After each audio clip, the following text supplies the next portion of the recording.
নমস্কার, শুভ সন্ধ্যা। আজকে শনিবার 28শে ফেব্রুয়ারি 2026। বাকচক্রের নতুন পথ চলা বিবেকানন্দ ঘরে ঘরে আজকে 251তম।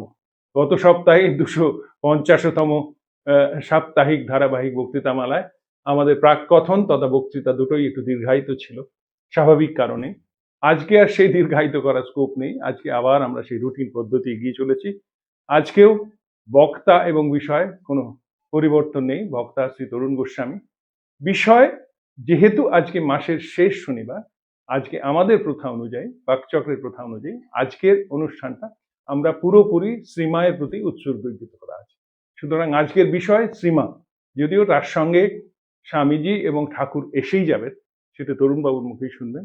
সুতরাং আসুন আর সময় নষ্ট না করে আমাদের সেই পরিচিত প্রার্থনা সঙ্গীত, সেটারও একটুখানি পরিবর্তন হয়েছে, কারণ আজকের প্রার্থনা সঙ্গীত গেয়েছেন আমাদেরই বাকচক্রের প্রবীণতম সদস্য শ্রী রমেশচন্দ্র বন্দ্যোপাধ্যায় ছোট কন্যা শ্রীমতী অনুরূপা চক্রবর্তী, যিনি আমেরিকা প্রবাসী, কিন্তু তিনি একদিন এসে এই গানটি রেকর্ড করে গেছেন আমাদের জন্য। তারই গাওয়া সেই পরিবর্তিত প্রার্থনা সঙ্গীত, রবীন্দ্রসঙ্গীতই আমরা শুনে আমাদের অনুষ্ঠান শুরু করছি। ভালো থাকবে, নমস্কার।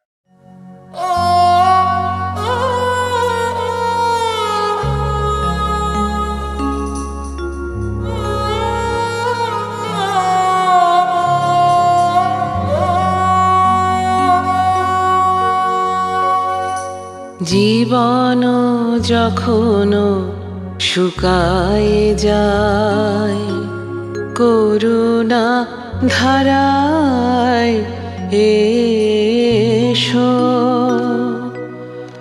সকল মাধুরী লুকায়ে যায়, গীত সুধারসে এসো। জীবন যখন শুকায়ে যায়, করুণা ধারায় এসো।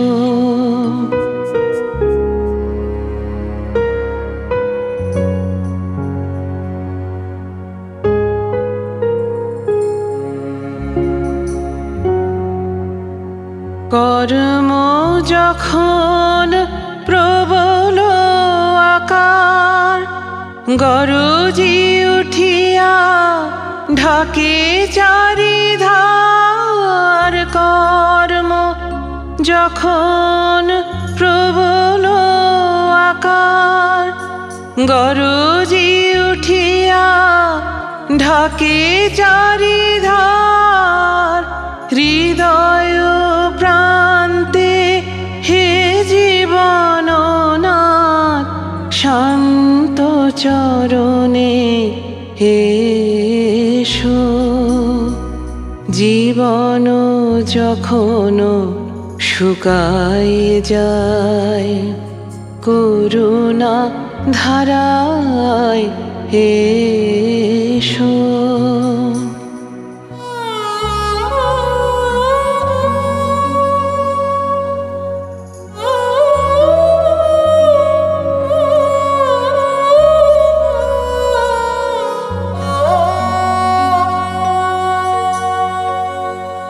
আপনারে যবে করিয়া কৃপণ, কোণে পড়ে থাকে দিনহীন মন। দুয়ার খুলিয়া হে উদারনাথ, রাজ সমারোহে এসো। বাসনা যখন বিপুল ধুলায়, অন্ধ করিয়া অবধি ভুলায়। বাসনা যখন বিপুল ধুলায়, অন্ধ করিয়া অবধি ভুলায়। ওহে পবিত্র, ওহে অনিদ্র, রুদ্র আলোকে এসো। জীবন যখন শুকায়ে যায় করুণা ধারায় এসো।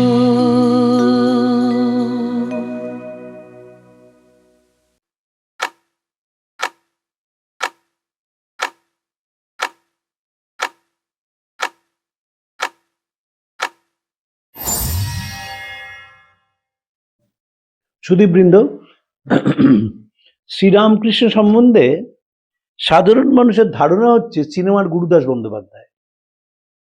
ঠাকুর কিন্তু সেরকম ছিলেন না। ঠাকুর স্মার্টেস্ট মানুষ ছিলেন। কালকে সব স্বামীজির সঙ্গে আলোচনা করছিলাম যে আগামী দিনে বাস্তবিক তিনি গুরু টু দ্য ওয়ার্ল্ড হবেন। স্মার্টেস্ট মানুষ ছিলেন এবং তার কথাবার্তা একদম মেজার্ড কথাবার্তা। নিজের জীবনটাকে বুঝেছিলেন যে সারল্য হচ্ছে জীবনের মূল তত্ত্ব। সাথে সাথে কি করেছিলেন, যাদের কাছে স্থান দিয়েছিলেন তাদের সকলের মানুষের জন্য মন কাঁপত। এছাড়া ঠাকুর কাউকে কাছে আসতে দিতেন। আমি গিরিশচন্দ্র ঘোষের কথা বলি। গিরিশচন্দ্র ঘোষ তো নাট্যকার। ঠাকুরের কাছে গিয়েছিলেন। গিরিশচন্দ্র ঘোষের দুটি অজানা তথ্য দিই। প্রথম হচ্ছে, প্রত্যেক সোমবার গিরিশচন্দ্র তারকেশ্বর যেতেন। কেন যেতেন? তিনি প্রার্থনা করতেন শিবের কাছে যাতে তিনি যোগ্য গুরু পান। এবং গুরু কেমন হবে? গুরু বসবেন, তাকে নির্দেশ দেবেন, তিনি অবনত মস্তকে তা পালন করবেন। তেমন গুরু নন, বন্ধু গুরু। বন্ধু গুরু পাওয়া যায় না। গুরু আবার শিষ্যের বন্ধু হয় নাকি? গুরু তাকে নির্দেশ দেবেন, ইনস্ট্রাকশন দেবেন বা আদেশ দেবেন, শিষ্য সেটাকে অনুসরণ করবেন। হয় পুরোটা করবেন, নয় আংশিকভাবে করবেন। গিরিশটা চাইতেন না। এক। দুই হচ্ছে, গিরিশ চমৎকার হোমিওপ্যাথিক ডাক্তার ছিলেন। কলকাতায় হোমিওপ্যাথি চিকিৎসা করছেন একটি বাচ্চাকে। সকালবেলায় তাকে তুলসীতলায় নিয়ে যাওয়া হবে, তার তোড়জোড় চলছে। সে সময় ওষুধ দিয়ে চলে গেছেন অফিসে, তারপর থিয়েটার করেছেন। রাত্রে ফিরে এসে দেখেন গোটা বাড়ির দরজা বন্ধ, আলো নেবানো। গিরিশ ভাবছেন যে বাচ্চাটি তো মারা গেছে।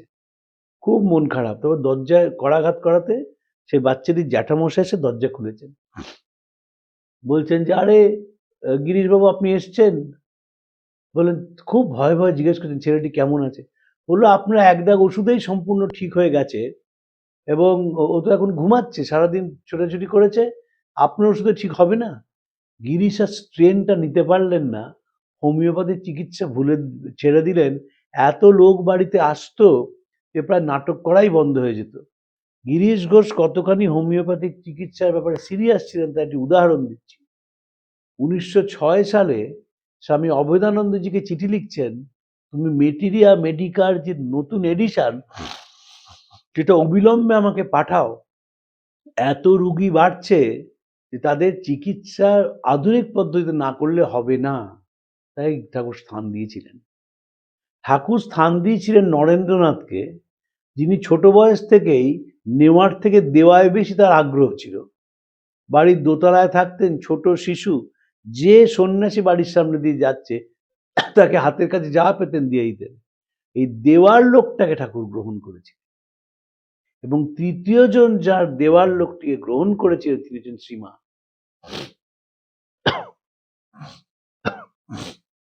ঠাকুর বললেন, কলকাতার মানুষেরা পোকার মতো কিলবিল করে বেড়াচ্ছে, তুমি তাদের দেখো।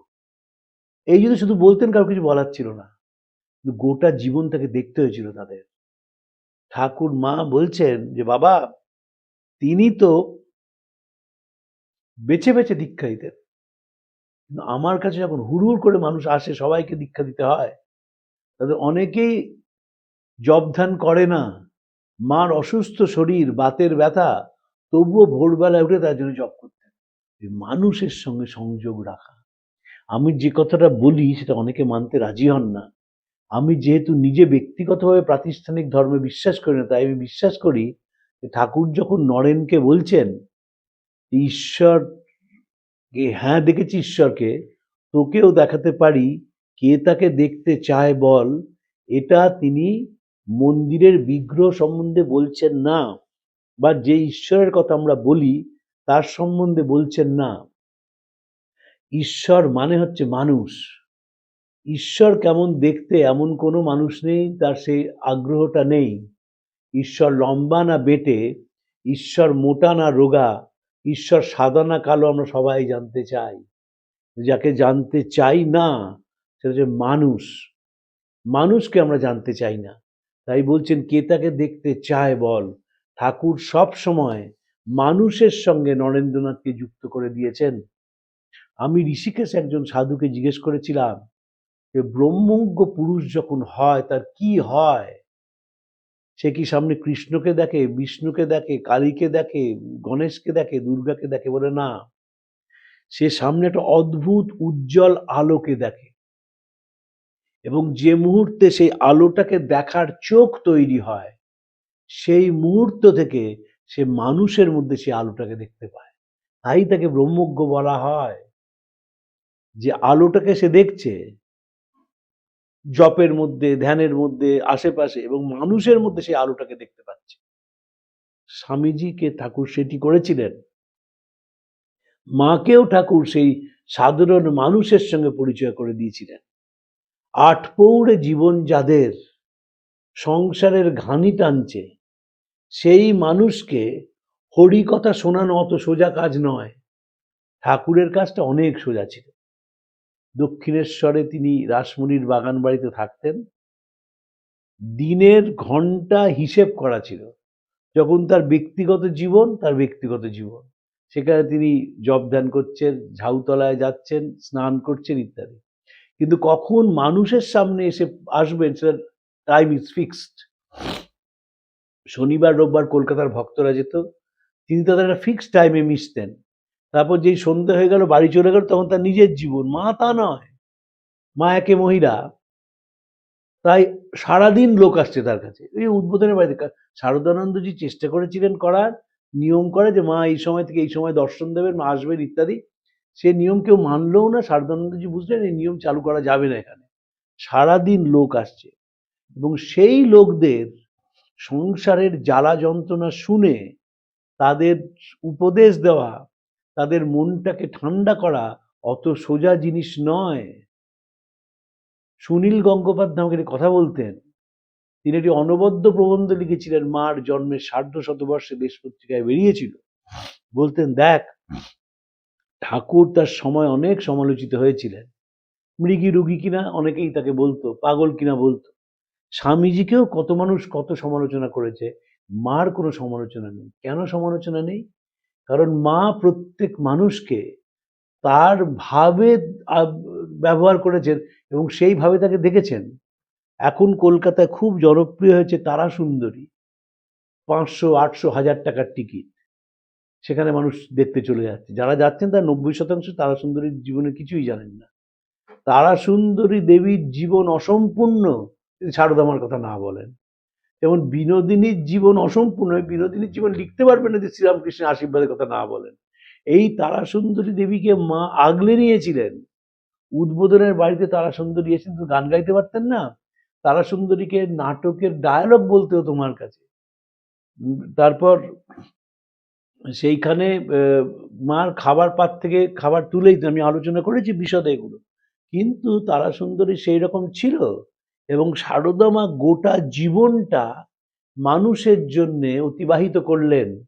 শ্রীরামকৃষ্ণের কাছে এটাই হচ্ছে মানব পুজো, এটাই হচ্ছে ঈশ্বর লাভের একমাত্র পথ।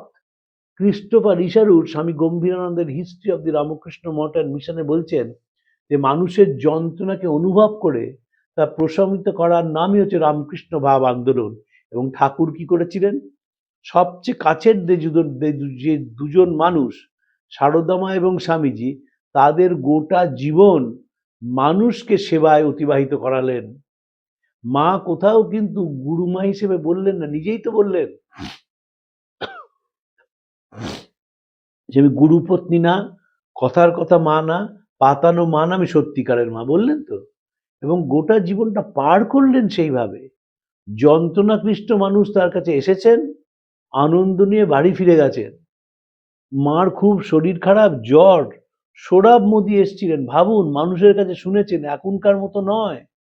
তিনি বম্বে থেকে ট্রেনে করে কলকাতায় চলে এলেন, চলে বাগবাজার খুঁজে গেলেন। তখনকার তো কমিউনিকেশন এরকম না যে ওলা ধরে চলে গেলেন। সেইখানে গিয়ে সারদা মার সঙ্গে দেখা করলেন, মা তাকে দীক্ষা দিলেন। সেই ভাষা বুঝেন না, সেই দীক্ষা নিয়ে তিনি বম্বে ফিরে গেলেন। কল্পনা করা যায় নাকি? অলি সেরাবুল, জোসেফিন ম্যাকলাউড, নিবেদিতা মার সঙ্গে দেখা করতে গেলেন, কারুর কিচ্ছু বলার থাকতো না, তিনি দরজাটা বন্ধ করে দিলেন, দরজাটা না খুলতে। প্রতিনারায় মৃত্যুরা এসেছে, স্বামী তো দেখেছিলেন বিদেশে মেয়েদের, মা তো দেখেননি। মা তো এই ৩ মিম সাহেব দেখার আগে কোনো মেম সাহেব কোনোদিন দেখেননি। ঠাকুর দেখেছিলেন কিন্তু। ঠাকুর ছবিতে দেখেছিলেন শিশু যিশু মা মেরির কোলে। ঠাকুর সার্কাসে গিয়ে দেখেছিলেন যে মেম সাহেব কেমন দেখতে হয়। মা তো তার কোনো স্কোপ নেই। ঠাকুর ইউরোপিয়ান ক্লাবে গিয়ে জল খেয়েছেন, খুব জল তেষ্টা পেয়েছে, সেখানে গিয়ে জল খেয়েছেন, জল খেয়ে বাড়ি ফিরে গেছেন, কেশব সেন বাড়িতে নেই সেদিন। কিন্তু মার দেখার কোনো স্কোপ নেই। মেম সাহেবরা কেমন দেখতে হয়, আমরা যারা কালো চামড়ার লোক, তাহলে মেম সাহেবদের স্কিনগুলো দেখেই মুগ্ধ হয়ে যাই। আমরা যখন ছোট বয়সে স্কুলে পড়েছিলাম, সেন্ট লরেন্স হাই স্কুলে, তখন বেলজিয়ান ফাদার ছিলেন তো, ওই ফাদারদের আঙুলগুলো আমরা দেখতাম এবং হাত দিয়ে দেখতাম যে কেমন, মানে এটা কিভাবে রংটা এরকম করা হয়েছে।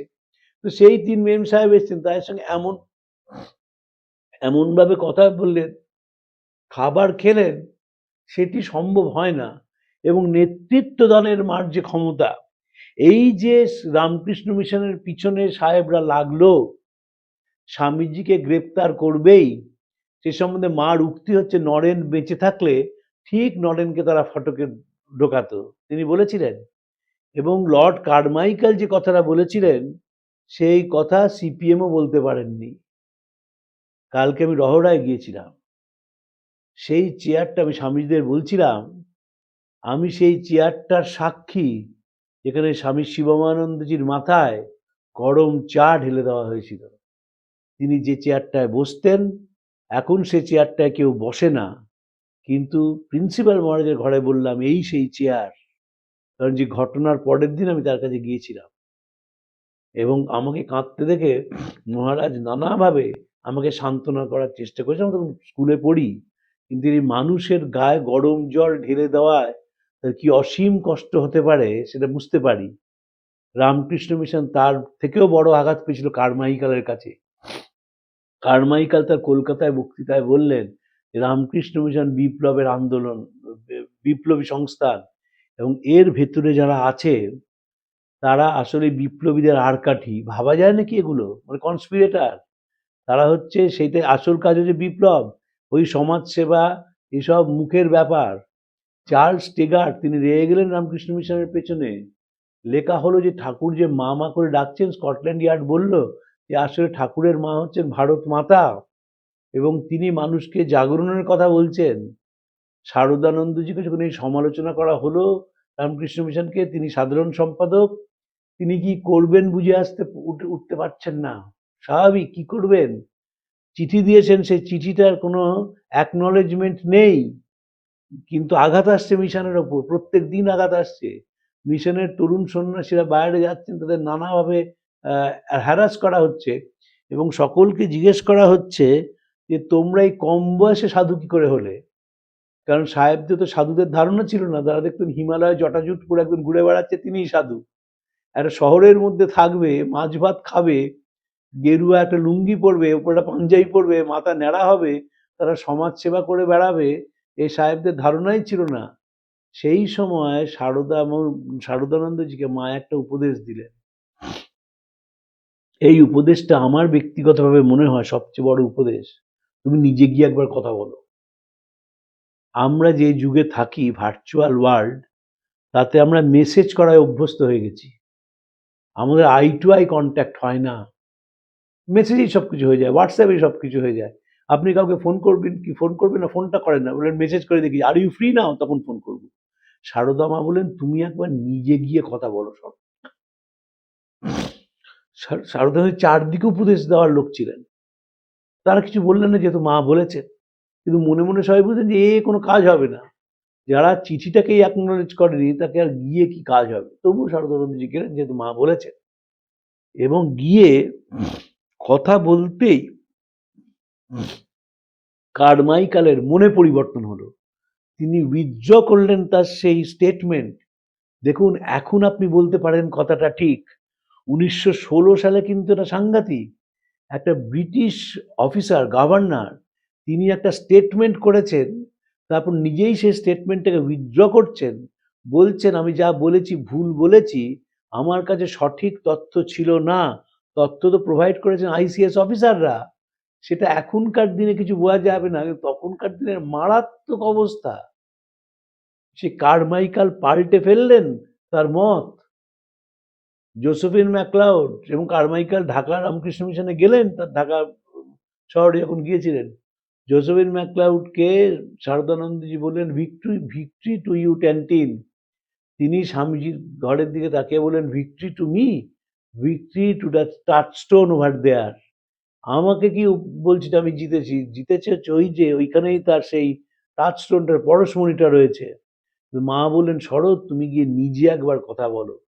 যখনই শারদানন্দজি গেলেন, যখনই শারদানন্দজি ইংরেজিতে কথা বললেন, তিনি তো বিদেশে গিয়েছিলেন, কিন্তু সেন্ট জেভিয়ার্সের ছাত্র ছিলেন, ফ্লুয়েন্ট ইংরেজি বলতেন, তখনই সাহেবদের মত পাল্টাতে শুরু করলো যে না, এরা হচ্ছে একটা নিউ সিভিলাইজ ক্লাস অফ সন্ন্যাসী।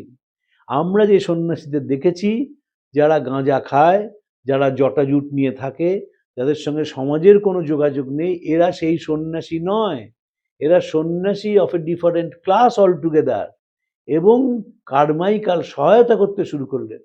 আর ব্রিটিশরা এই প্রশ্ন তুলল না যে রামকৃষ্ণ মিশনের সাধুরা হচ্ছে বাইরে সাধু, কিন্তু ভিতরে তারা বিপ্লবী। এর অন্য কারণও ছিল। যখন আলিপুর বোমার মামলার অরবিন্দ ঘোষ ছাড়া পেলেন, তখন যারা আলিপুর বোমার বিপ্লবী ছিলেন, শচীন সেন, তিনি রামকৃষ্ণ মিশনে এসে চিন্ময়ানন্দ হয়ে গেলেন। অতুল গুহ, তিনি অভয়ানন্দ হয়ে গেলেন। দেবব্রত বসু, তিনি প্রজ্ঞানন্দ হয়ে গেলেন। এবং নলিনীকান্ত, তিনি যোগ দিতে চেয়েছিলেন সঙ্ঘে, কিন্তু স্বামী ব্রহ্মানন্দকে যোগ দিতে দিলেন না। এখন মাঝে মাঝে মনে হয় তিনি যোগ দিলে শ্রী অরবিন্দের যে পণ্ডিচারীর বিরাট জীবন, সেটা আমরা জানতে পারতাম না। নলিনীকান্তর একের পর এক বই আছে পণ্ডিচারীতে শ্রী অরবিন্দ যা বলেছিলেন। মানে নলিনীকান্ত হচ্ছেন মাস্টার মশাই শ্রী অরবিন্দের। অরবিন্দের সান্ধ্য বৈঠক একটি অনবদ্য বই আছে, নলিনীকান্ত লিখেছিলেন। তো যে বিপ্লবীরা আসছে, ব্রিটিশরা যে একেবারে হাওয়ায় কথাটা বলেছিল তা কিন্তু নয়। দেয়ার সাম লজিক ইন ইট। কিন্তু এই শারদানন্দজি না গেলে মার কথায় এই ভুলটা তাদের কাটতো না। এবং বিরাট আঘাত হানত দেখতেন। প্রথম বিশ্ব মহাযুদ্ধের চলাকালীন মিশনটাকে ব্যান্ড করে দিয়েছে। তারা তো ব্যান্ড করারই সিদ্ধান্ত নিয়েছিলেন, যে ঘোষণা করে দাও এটা একটা বেআইনি প্রতিষ্ঠান। এবং সেখানে তারা সম্পূর্ণ সহযোগিতা পেয়েছিল ব্রাহ্মদের। ব্রাহ্মদের ঠাকুরের যেহেতু কালী পুজো করেন, তাই মূর্তি পূজক হিসেবে তারা শ্রীরামকৃষ্ণকে গ্রহণ করলেও একটা চূড়ান্ত রিজার্ভেশন ছিল। এবং যেহেতু কালী পোশাক পরে না, সেটা আরো বড় রিজার্ভেশনের কারণ।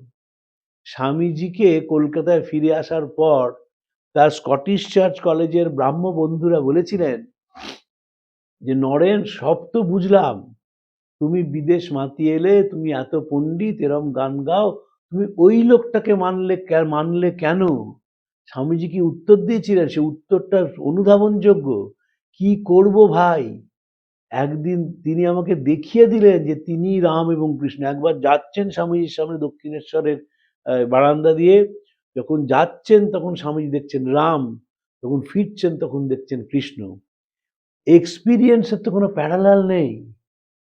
যাদের নানা রকমের এক্সট্রা রেশনাল এক্সিস্টেন্স সম্বন্ধে ভিশন হয়, প্যারানর্মাল যাকে বলা হয়, সামনে যদি দেখেন, আপনি তো না বলতে পারেন আমি দেখছি সামনে, ঠাকুর বলছেন আমি দেখছি। তো মা সেইখানে বললেন যে তুমি কথা বলো গিয়ে। পাল্টে গেল রামকৃষ্ণের সম্বন্ধে ধারণা। নবাব সালিমুল্লাহ, ঢাকার নবাব, তিনি জমিদান করে ফেললেন যে অনাথ আশ্রম তৈরি করো। তখন তো অবিভক্ত বাংলাদেশ, কিন্তু ঢাকায় তো Muslim population was more than Hindus. Dhaka, Murshidabad এগুলোতে ছিল। তো সেইখানে অনাথ আশ্রম তৈরি করা হলো। সেই অনাথ আশ্রমে মানুষরা থাকতে শুরু করলো। শতবর্ষ হয়ে গেল সেই প্রতিষ্ঠানের কয়েক বছর আগে। এবং এই সালিমুল্লাহ কার্জনকে বুদ্ধি দিয়েছিলেন যে হিন্দু মুসলমান ভাগ না হলে দেশ থেকে তুমি রাজত্ব করতে পারবে না। এবং মা কি করতেন, মা রামকৃষ্ণ মিশনের ইঞ্চি ইঞ্চি খবর রাখতেন। এরা যেমন সুপ্রিম কোর্ট বলতো, সুপ্রিম কোর্ট কিন্তু ঘুমিয়ে পড়া সুপ্রিম কোর্ট নয়। তিনি একেবারে খবর রাখতেন যে নরেন কি করছে, রাখাল কি করছে, বাবুরাম কি করছে, সব খবর রাখতেন।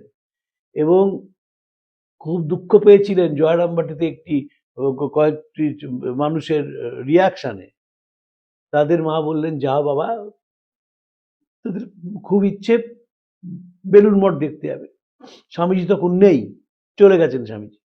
তো তারা বেলুড় মঠে এলেন, স্বামী ব্রহ্মানন্দের সঙ্গে তার কথা হলো, স্বামী প্রেমানন্দকে তারা দেখলেন, কথাবার্তা হয়ে তারা এখন ফিরে গেলেন জয়রামবাটিতে। মা জিজ্ঞেস করলেন, কেমন দেখলেন? ও চমৎকার দেখলাম। মা খুব নিশ্চিন্ত হলেন যে এটা চমৎকার দেখেছেন। রাখাল কি বলবো, বুঝেই উঠতে পারছেন রাখাল কি, তার মুখের দিকে তাকে, আরে রাখাল রাজা। তারা তখন মাকে বলছে যে মা, কি ফলের বাগান দেখলাম, কি বড় বড় বাঁধাকপি দেখলাম, আর গরুগুলোর কোনো তুলনা নেই। তারা ওই গোশালা দেখেই মুগ্ধ হয়ে গেছে। বলো, কি বড় বড় গরু, বা যতবার জিজ্ঞেস করেন এই বাবুরাম কেমন আছে, রাখাল কেমন, সেদিকে নজরই নেই তাদের। খুব দুঃখ পেয়েছিলেন যে বেলুড় মঠ যেন ওই গোশালায় গিয়ে আটকে গেল। কিন্তু বেলুড় মঠের খবর তিনি নানাভাবে নিতেন। আমি বলছি না যে মার কোনো এসপিওনেজ সিস্টেম ছিল, আমি বলছি না, কিন্তু খবর রাখতেন। যেহেতু তিনি ছিলেন সঙ্গ জননী, যেহেতু তিনি পুলিশ চালিত প্রতিষ্ঠানের তিনি মাথায় বসে রয়েছেন, এবং যারা প্রতিষ্ঠানটা চালাচ্ছে তারা প্রায় সকলে সমবয়সী। স্বামীজি চলে গেছেন, দেখুন মার কতখানি কন্ট্রোল নিজের ওপর। ঠাকুর যখন চলে গিয়েছিলেন সে এক অন্য কথা, মা কেঁদেছিলেন। যোগানন্দজি চলে গেলেন, তখনও মা খুব দুঃখ পেয়েছিলেন। স্বামীজি চলে যাওয়ার পর ছাতা চলে গেল, একটা কথা বললেন না। অনেক বছর পরে বলেছিলেন যে তোমাদের স্বামীজি মহারাজ চলে গেলেন, আমার ভেতরটা হু করে উঠলো। এই তো লিডারের গুণ। তিনি কাঁদেননি, তিনি নিশ্চয়ই ঘরে কেঁদেছিলেন। স্বামীজি চলে যাবেন আর মা চোখ দিয়ে জল পড়বেন আমি বিশ্বাস করি না, কিন্তু পাবলিকলি কাঁদেননি। কেন কেন তিনি কেঁদেছিলেন তার একটা যুক্তি আছে আমার পক্ষে। উদ্বোধনের বাড়িতে একজন ভদ্রমহিলা কয়েকদিন আসেননি। তারপর তিনি যখন আসেন এবং মা তাকে জিজ্ঞেস করেন, তুমি কেন আসনি বাছা কয়েকদিন? তিনি বলেন, আমার ছেলে মারা গেছে তাই আসেনি। আশুতোষ মিত্র লিখছেন, মা এমন ভাবে কেঁদে উঠলেন যেন তার নিজের সন্তান চলে গেছে। এই সেন্সিটিভ মাইন্ড যার, তিনি স্বামীজি চলে গেলে কাঁদবেন না আমি বিশ্বাস করি না। গিরিশচন্দ্র বাড়িতে পুজো করবেন না, নিজের অত অসুখ, সেই রাত্রিরে খিড়কির দরজা দিয়ে উপস্থিত হয়েছিলেন সেখানে। গিরিশচন্দ্র থিয়েটার দেখাতে নিয়ে যাবেন, অত বাতের ব্যথা, 2টোর সময় থিয়েটারের ব্যবস্থা হয়েছিল, দুপুরে থিয়েটার হবে, তিনি তো গিয়েছিলেন এবং এনজয় করেছিলেন পুরোটা। 6বার থিয়েটার দেখতে গিয়েছিলেন। এবং আরেকটা কথাও মনে রাখবেন যে স্বামী যখন ছিলেন বেলুড় মঠে বেঁচে, তখন কিন্তু কলকাতার মানুষের খুব একটা স্বামীজির দিকে নজর যায়নি। তার আরেকটা বড় কারণ ছিল, বেলুড় মঠটা কলকাতার বাইরে, নজর যায়নি। দক্ষিণেশ্বরে ঠাকুরকে জনপ্রিয় করে দিয়েছিলেন ব্রাহ্ম সমাজ, কেশবচন্দ্র সেন। ফলে সবাই জানতেন যে দক্ষিণেশ্বরে ঠাকুর আছেন। ঠিক একভাবে উদ্বোধনের বাড়িতে মা যখন থাকতে শুরু করলেন 1909 সাল থেকে, উদ্বোধনের বাড়িতে যাওয়া সাধারণ বাঙালির কাছে একটা তীর্থক্ষেত্র হয়ে উঠেছিল। এবং যে বাঙালি পরনিন্দায় ডুবে থাকে তারা কিন্তু একজনও বললেন না যে হিন্দু ব্রাহ্মণের বিধবা তিনি হাতে বালা পড়েন। একলা লেখারই কথা। স্বামীজি নিয়ে আমি প্রচুর লেখা বলতে পারি, খবরের কাগজে বেরিয়েছিল, পাগলা করে দিয়েছিল তার মুরগি খাওয়া নিয়ে। কিন্তু শারদামাকে নিয়ে কোনো লেখা হলো না। তার কারণ হচ্ছে মার এত একটা প্লেজেন্ট পার্সোনালিটি ছিল, যেই সামনে মার কাছে যেতেন তিনি আনন্দ পেতেন ভেতর থেকে। ঠাকুর তো বলতেন যে সাধুকে যার কাছে গেলে মনে ঈশ্বরীয় ভাব হয়। শ্রীরামকৃষ্ণের কাছে যখন মানুষ যেতেন আনন্দ পেতেন, কিন্তু ঠাকুরের সমাধি হওয়াটা সবাই বুঝতেন না। তাই খবরের কাগজ সে ঠাকুরের সমাধি নিয়ে নানা রকম তির্যক মন্তব্য করেছিল না বুঝে। মা সম্বন্ধে সেরকম মন্তব্য নেই। এবং তিনি উদ্বোধনের বাড়িতে কুটনো করছেন। ধরুন মার একটা ডিসিশন, আমরা তো ডিসিশন মেকিং এর কথা বলি এখন, ওই যে বললাম কারমাইকেলের সঙ্গে বললেন যে শরৎ তুমি একবার দেখা করে এসো। মা জয়রাম বাটিতে আছেন, একজন ভদ্রলোককে বলছেন, স্থানীয় ভদ্রলোককে, তুমি যাও গিয়ে পিয়নের কাছে চিঠিটা নিয়ে এসো। তিনি বলছেন, মা আজকে চিঠি আসার দিন নয়, অজপাড়াগাঁ তো। তখন বিশেষ বিশেষ দিনে পোস্ট অফিস থেকে চিঠি আসতো এবং চিঠি বাড়িতে আসতো না, একটা জায়গায় পিয়ন বসে থাকতেন, বাড়ির মানুষেরা যেতেন, যার যার চিঠি নিয়ে আসতেন। মা বলছেন, না তুমি যাও, তুমি যাও, তুমি যাও। মা এমন করে বলেছেন, তিনি গেছেন। গিয়ে সত্যিই সেই লোকটি দেখেন যে একটা পিয়নের কাছে বসে রয়েছে একটা চিঠি নিয়ে। সেই চিঠিটি স্বামীজি লিখেছেন মাদ্রাজ থেকে স্বামী শারদানন্দজি, এবং যেহেতু মার ঠিকানা জানেন না জয়রাম বাটিতে, তাই শারদানন্দজিকে বলেছেন যে আর জয়রাম বাটিতে আর্জেন্ট লিখে চিঠিটা পাঠিয়ে দিতে হবে। আর তখনকার আর্জেন্ট মানে আর্জেন্ট চিঠি। তখন সেই চিঠি এসছে, সেই চিঠি এসে মা সঙ্গে সঙ্গে বলছেন, কুটনো কাটা বন্ধ করে এই চিঠিটা খুলে দেখো কি লেখা আছে। চিঠিতে লেখা আছে যে স্বামীজি আমেরিকায় যাবেন, মার কাছে তার অনুমতি চেয়ে পাঠিয়েছে। মা তো নিজে লিখতে পারতেন না। এই অনুমতি চাওয়ার কথা শুনে মার মা শ্যামা সুন্দরী দেবী তিনি হা হা করে উঠেছেন যে ওইটুকুনি একটা ছেলে সে অত বিদেশে চলে যাবে। আমেরিকা কোথায় জানতেন না, ম্যাপে বলতে পারবেন না, কিন্তু জানতেন সমুদ্র পার হতে হয়। সমুদ্র পার হয়ে চলে যাবে, বলছে অতটুকুনি ছেলে তুই হ্যাঁ বলে দিচ্ছিস। সাথে যিনি ছিলেন তাকে বললেন, তুমি লিখে দাও নরেনকে যে সে যাবে। এবং তখন বলছে যে গতকাল ঠাকুর তিনি বলেছেন যে আজকে চিঠিটা আসবে, এবং যখন চিঠিটা আসবে তুমি পত্রপাঠ হ্যাঁ বলে দেবে। না বলতে পারতেন না, বলে স্বামী যেতেন না, কিছুতেই যেতেন না, কারণ স্বামী তো না যাওয়ার পক্ষেই ছিলেন। কিন্তু তিনি সেই মার পারমিশন পেলেন, তিনি সঙ্গে সঙ্গে যাওয়ার প্রস্তুতি শুরু করে এবং চলে গেলেন। এই যে ডিসিশনগুলো নেওয়া, এগুলো কম কথা নয়। প্রশ্ন হলো ঠাকুরের পুজো হবে কি হবে না, কিন্তু এক লহমায় বলে দিলেন যে তিনি স্বয়ং অদ্বৈত, তোমরা তার সন্তান, তাই তোমরাও নিজের অদ্বৈতবাদী জানিবে, বলে দিলেন তো। এবং যে কোনো সিদ্ধান্ত 1 মিনিটে নিতে পারে। বিপ্লবীরা আসছে, স্বামী ব্রহ্মানন্দজি বলছেন যে মা শারদানন্দজিকে নিয়ে গিয়ে যে মা এরম ভাবে আসছে, আমাদের একটু নজর রাখতে হবে, সবাইকে এলে আমরা আর সাধু করতে পারবো না। মা বলছেন যে বাবা ওরা যদি এই পথ ছেড়ে ঠাকুরের পথে আসতে চায়, তাহলে আমরা না বলার কে? মানে ওই ব্রহ্মানন্দজি শারদার সঙ্গে নিজেও বলছেন, আমরা হু আর উই টু স্টপ ইট। এবং আমি নয়, দেখবেন মার কথায় প্রত্যেক সময় আমরা। এবং তারা আসতে শুরু করলেন, রামকৃষ্ণ মিশনে যোগ দিলেন, তারা অন্যভাবে জীবন কাটিয়ে ফেললেন। আমি একটি ছোট্ট গল্প বলে শেষ করি, ঘটনা বলে। আমার সঙ্গে স্বামী নিত্য স্বরূপানন্দজির খুব পরিচয় ছিল। নিত্য স্বরূপানন্দ যখন মঠে যেতেন সে এক অভিজ্ঞতা। তিনি যেতে যেতে বলতেন, এখানে ব্রহ্মানন্দজি বসতেন, এখানে শারদানন্দজি বসতেন, এখানে শিবানন্দজি বসতেন, এখানে প্রেমানন্দজি বসতেন, এবং এমন করে বলতেন যেন সামনে বসে দেখতে পাচ্ছেন। তিনি পূর্ববঙ্গ থেকে এসেছিলেন, কাঠ বাঙাল ছিলেন, এবং শেষ দিন অব্দি বাঙাল ভাষাতেই কথা বলতেন। তো অত সাহেব বিদেশে গেছেন, অত ভালো ইংরেজি জানতেন, সাহেব মেমরা বন্ধু, কিন্তু কথা বলার সময় তার বাঙাল ভাষাটা বেরিয়ে আসতো। তো তিনি বললেন যে এসছি, এসে আমি তো কিছুই বুঝি না যে দীক্ষা কাকে বলে। তো সবাই বলেছে যাও ওপরে গিয়ে প্রণাম করে এসো। তো প্রণাম করতে গেছে, যেতেই মা বলছে, মা চান করে বেরিয়েছে, যে দীক্ষা নিবি বাবা, বস। চান করে এসছেন, বললেন যে ওই ভাড়ার ঘর থেকে দুটো কুল নিয়ে এলেন, দীক্ষা হয়ে গেল। দীক্ষা হলো বড় কথা নয়, বড় কথা মাদের যে টান ছিল নিত্য স্বরূপানন্দজির ওপর, রামময় মহারাজের ওপর, গৌরীশ্বরানন্দজি, এদের ওপর যে টান ছিল, আমার গুরু মহারাজ ভূতেশানন্দজির ওপর, সে বিশ্বাস করা যায় না। এত তাদের প্রতি শ্রদ্ধা, এত প্রতি স্নেহ, ভালোবাসা, মায়া, মমতা। তো নিত্য স্বরূপানন্দজির কাছে প্রায় মার গল্প শুনতাম, এবং কি অসাধারণ তৎপরতায়, কি অসাধারণ স্নেহে তিনি রান্না করতেন, খাবার পরিবেশন করতেন, এবং সে খাবার খেয়ে সেই মানুষটি তৃপ্ত হয়েছেন কিনা সেটি দেখতেন।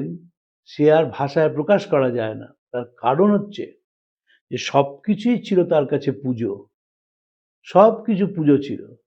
একটি আধুনিক মনোবিজ্ঞানের গল্প বলে শেষ করি। একটা সমুদ্রের ধারে ঢেউ এসেছে, বড় ঢেউ। সেই ঢেউ অনেক কাঁকড়া এসছে। তারপর জলটা নেমে গেছে, সেই কাঁকড়াগুলো ফিরে যেতে পারছে না। তখন একজন বৃদ্ধ ভদ্রলোক এক একটা কাঁকড়া ধরে জলে ফেলছেন। তখন সেখানকার যারা যুবক যাচ্ছেন বললেন, আরে আপনি একটা কাঁকড়া করে জলে ফেলছেন, এতে লাভ কি হবে? বললেন, লাভ ক্ষতি বলতে পারবো না, ওই কাঁকড়াটাকে জিজ্ঞেস করো কি লাভ হলো তার। সে যে আবার জলে গিয়ে বেঁচে গেল। তাই প্রত্যেকটা কাজই হচ্ছে উপাসনা। মার কাছে ছিল তাই, তিনি কাজকে উপাসনা বলে বিশ্বাস করতেন এবং প্রত্যেকটা কাজের মধ্যে দিয়ে উপলব্ধি করতেন ঠাকুরকে। আজকে এই অবধি রইল, পরের দিন আরেকটি বিষয়ে আলোচনা করব। প্রাণারাম প্রাণারাম প্রাণারাম প্রাণারাম